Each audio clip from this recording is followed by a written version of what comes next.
After placing the package on the doorstep, this delivery driver suddenly did this.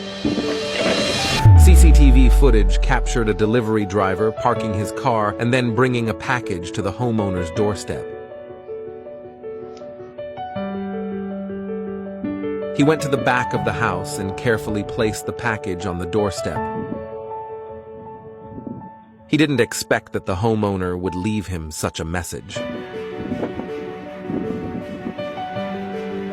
They knew that the driver was working in hot temperatures, so they creatively invited him to cool down. The driver seemed delighted. He put all his electronic devices on the table and then performed a beautiful jump. The homeowner was happy to see that his idea could help the drivers, and eventually he happily returned to work. Tell me, what do you think about this?